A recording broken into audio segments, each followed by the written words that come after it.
even the hoods look clean. Like, I'm like, oh, for real? Like, so this is going to be a video about how I was able to move from one state to another on my own without any extra help as far as living with another person, friends or family, and how I was able to just maintain my life and get everything jump started in a whole completely new place.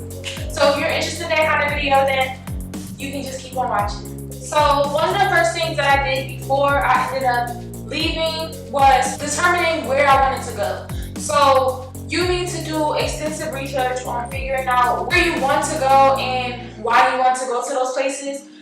You want to look at basically like the demographic, if that's important to you. Well, first you have to decide what's important to you and where you live. So basically like the environment, you want to understand what about the people that you live around, the environment you live around, whether crime is an issue for you, whether if you want to live in a city or country type of area, suburb or a city type of area. So types of places you want to live. Do you want to live in a house? Do you want to live in an apartment? Do you want to live in a condo type of place? And then you want to also think about what about the area you would like to live in is important to you. So that just means like the type of people that you live around, the type of convenience that you may or may not have. So if you want to live remote or close to a beach or far away from the edge of the border of where you're going, if you want to live near downtown, or if you want to be close to a lot of stores and have it convenient for you to walk places. So all those things go into determining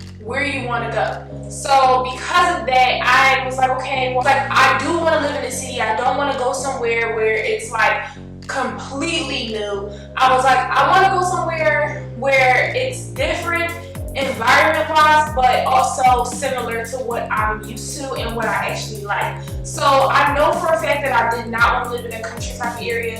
That was just not something that I wanted to do. Like I was like, I'm not going to the woods, I'm not going to the country, like I don't know, like I'm not doing that, like no. So I was like, all right, well, what I'm going to do? Like, what type of places do I want to go to? And I had to think about places in the United States where appealed to me the most, and those places to me were Atlanta, New York, and LA.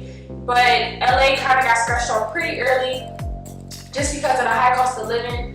And then I also had to think about school as well. I wanted to find somewhere where I could potentially transfer to a new college and finish out my degree. So I had to think about cost of schooling. I had to think about if they offered my major, if it was a good enough school for me, if I could even get into the school, so financial aid, all that type of stuff. And then cost of living, I had to think about something that matched, a place that matched the cost of living of where I was already living, and if I could maintain my self-sustainability when I left. Because when you move to another state and you're nowhere near your family, it's really hard for you to, if you get evicted or you can't pay your rent, to just go and borrow money or go and stay on someone's couch. If you fall on your face, you pretty much are SOL. Like, there's nothing you can do about it. I mean, outside of, you know, Cash App and MoneyGrams and all that type of stuff that is convenient,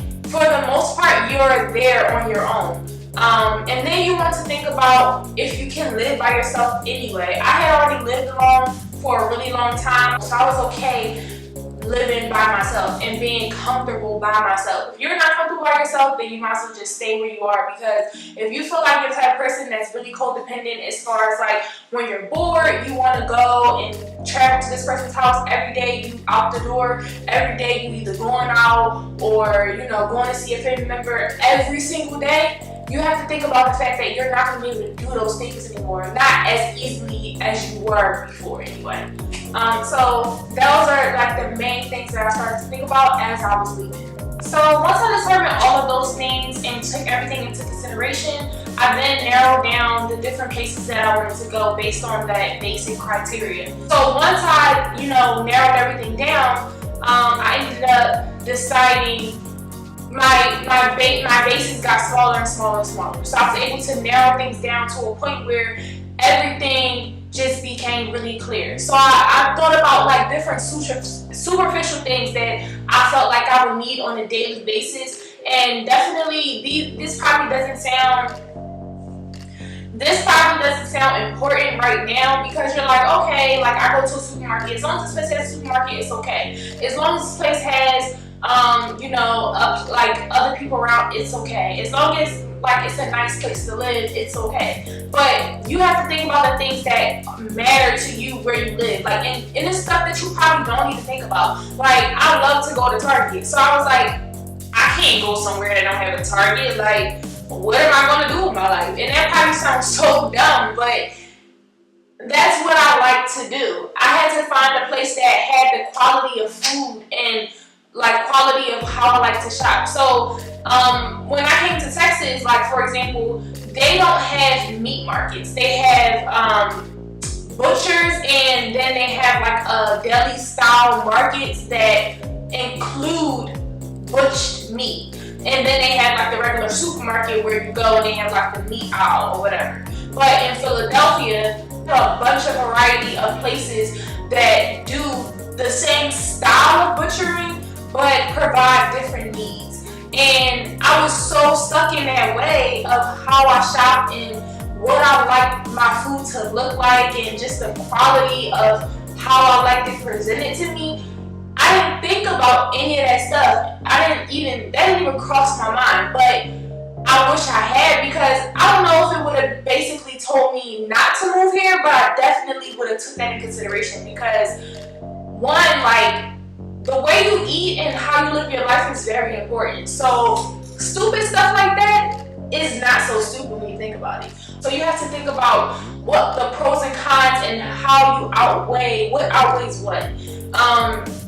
So all those superficial needs were things that I considered as well, and some stuff that I wish I had considered. Also, like I researched the type of demographic of people. So not just race, but also age, professional environment, also, developing cities. So once I ended up honing on Texas, I was like, okay, you live somewhere different than where you're going or you've never been before. You only have the images that are presented to you through media, social media, news or whatever, through movies. So in movies, I only knew Texas based on, cowboy hats, boots, spurs, hot as fuck, heavy southern accents. Like, that's just the image that is put up. And probably some places in Texas are really like that. A lot of open spaces, woodsy, very southern, really stereotypical, but that's just what was presented to me. So even though I had honed in on, okay, I think I'm going to go to Texas, now I had to think about, do I really want to go to Texas? Like, is this the idea of life that I want to go to? Can I adjust to this type of thing or how they are or whatever, however I thought they were? So I had to do way more research. So I did watch a lot of YouTube videos of people who actually live in the places that I was considering, and I narrowed it down to cities. I was like, okay, cool, like, now let me watch videos of people who live in these places. So all the cities that I narrowed it down to were probably the major ones, and that was Dallas, Houston, and Austin. So my cousin at the time had already visited Texas, and she went to Houston, and she just loved it. She went to visit her cousin, and she was like, even the hoods look clean. Like, I'm like, oh, for real? Like, I've come to value the difference and the struggles and the different experiences that you get from being around people you're not particularly comfortable around. I was like, okay, I need to live in a place that mimics a city environment, but is a little more chill, is like, filled with a lot of newcomers, people who are, of new-minded and open-minded, and people who are, comfortable with all types of people. Obviously, you can't really know that for sure, but like I said, I checked demographics, and my main thing was I wanted to live around a lot of young professionals, people that are thriving. So I was like, I want to go somewhere where it's pretty young. So I thought about that too. I zoned in on Austin because this is so stupid, because out of all the research that I did, this is what locked me in. So one, it was the cost of living. Like I said, it reflected kind of the same as Philadelphia. A lot of the places are better quality as far as apartment wise here, just because of how the environment is styled.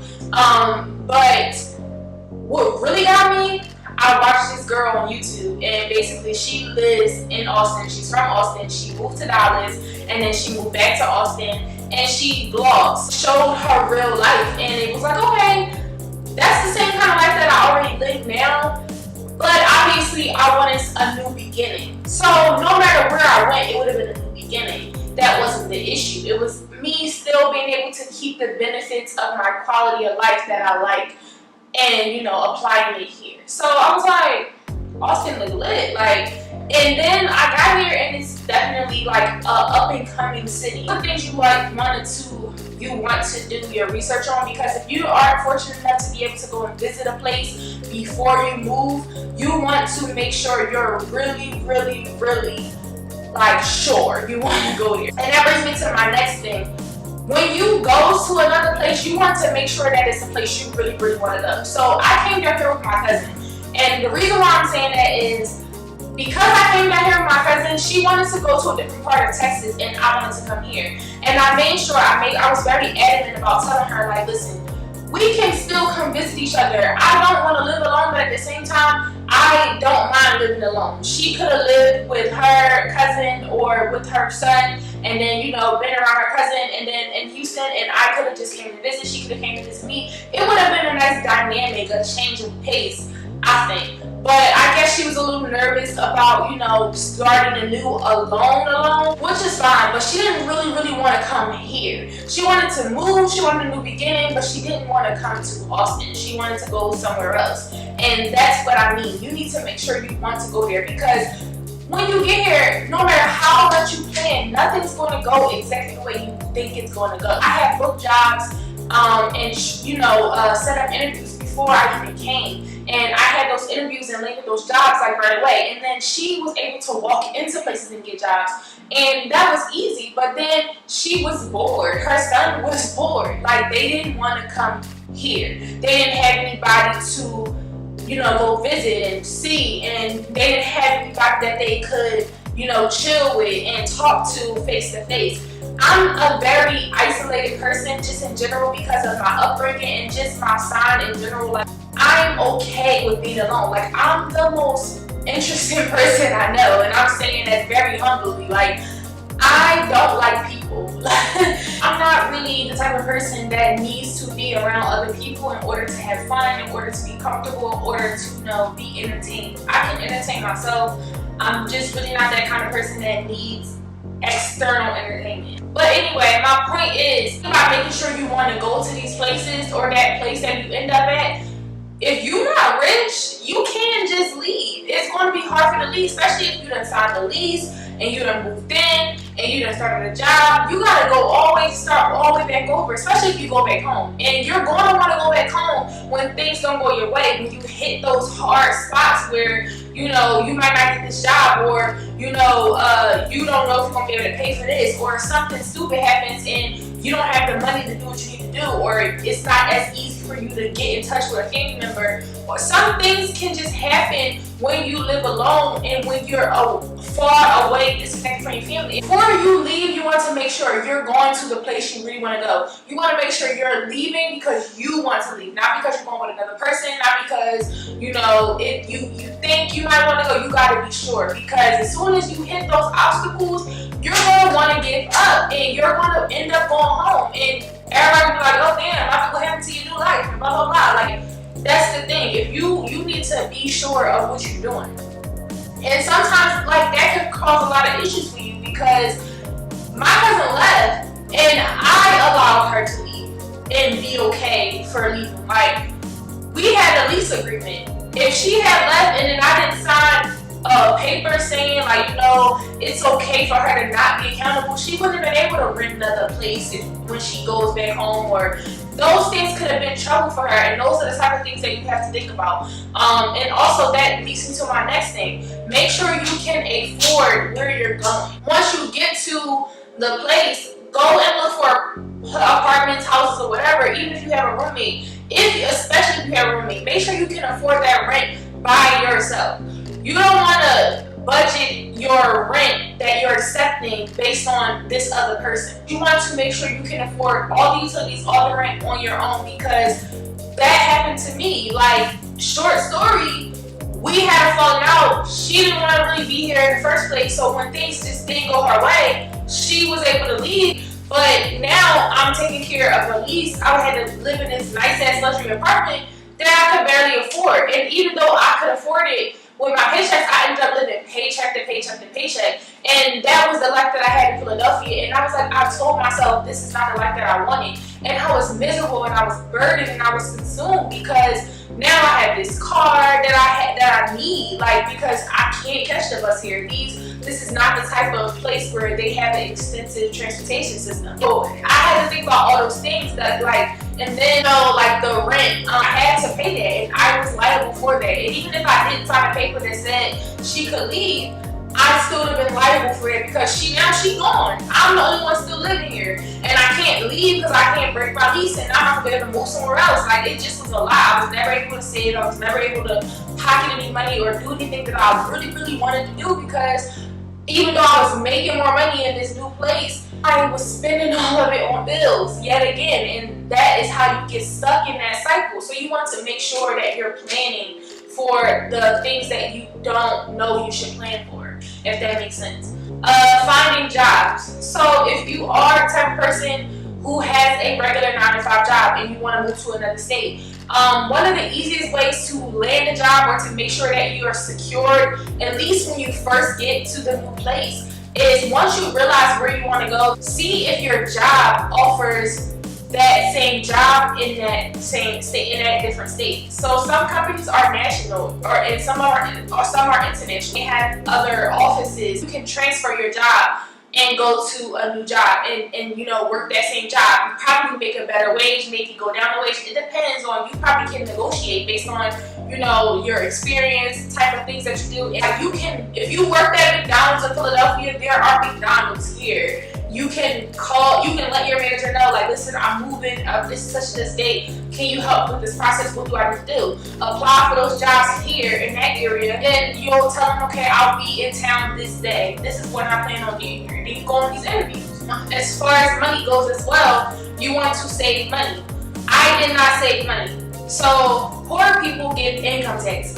I waited till I got my income tax and I was out. So I took that $1,000 and instead of me buying a bunch of shit, I literally just took all that money and brought it here with me. And I was able to, put down money for an apartment, pay for somewhere to stay until I found an apartment, get transportation, put down money for a car, and, buy basic necessities for the apartment that I was able to secure. So those types of things you want to plan for. I'm not a good saver. Those types of things you want to think about. You don't ever want to go nowhere with $500 in your pocket. Like, if you want to just go for it, there are a lot of stories on YouTube of people who just go and they like, yeah, I had $300 in my pocket, but a lot of those people, they stayed with friends or they had a car, they slept in their car. If that's the type of life you want, if you want to make sure that you're living the type of life that you want to live when you get to that new place, you need to plan and save. And that's just like one of the basic things, and it's probably like something you don't want to hear, because I remember I was looking up people stories of how they moved, and they kept saying, oh, you need to save money. I'm like, I don't want to save no money. I don't want to save money. I'm making $10 an hour. I want to save money. Like, blah, blah, blah. Like, it just was too much for me. So I was like, okay, I'm going to use my taxes. So you can either when you get a big chunk of money, take that money and go, or you can, save up little by little. It just depends on your system, or you could do both. And that helped me a whole lot. It sustained me for a while, actually. But eventually that money ran out. Okay, so we got all the basics out of the way, things that I planned for, things that I accounted for, things that I wish I accounted for, tips that I used, and things that I wish I had known before. But honestly, the very last thing is just to take a risk. When you grow up in one place your whole life and nobody around you has never been anywhere, that's the type of environment that I come from. I come from an environment where to this day, I'll talk to people that I knew from back home, and they're like, so wait, you didn't go to school? That's why you're not down there? You're not down there for school? You're not down there for a family member? You're not down there for this? You're not with your boyfriend? Blah, blah, blah. Like, you just went? Yeah, like, there's nothing wrong. Like, you just have to be fearless, because if you don't do it, you're going to regret not doing it. And you, like I said, you can always just leave. Once you know that you left one place, if things things didn't work out here or I hated it here, when my lease is up, I can just save my money, prepare, and just leave and go to another place and start over again. Because I already know I did it before, if that makes sense. And I do plan on going and trying to go to other places. So those are all the tips that I have. Like I said, just take the risk. It's nothing wrong, especially if you're young.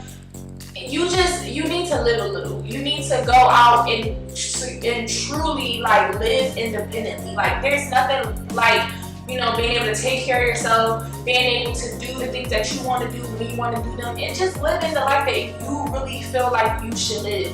Honestly, like I'm very content in where I am right now. Being here, being able to leave that environment, I was able to develop a better sense of self, and you know, to find myself and figure out what I like, what I don't like, who I want around me, who I don't want around me. You know, just the type of person that I want to be. And sometimes you feel like you want to be this type of person, but for some reason something's holding you back. When you go to a new place, you can be anybody you want to be. Obviously, don't be out here lying and, you know, catfishing people, but you can be that outgoing person if you always just be quiet. You can be that happy person if you always used to be burdened. You can really just start over, and that's the best part about moving, not just out of state, but just moving in general. It's a new beginning. It's a new you. So I hope this video helps somebody and was able to, you know, give you some tips on, you know, moving out of state, moving alone, any of those things. And thank you for watching this video. I hope you enjoyed it and have a good day.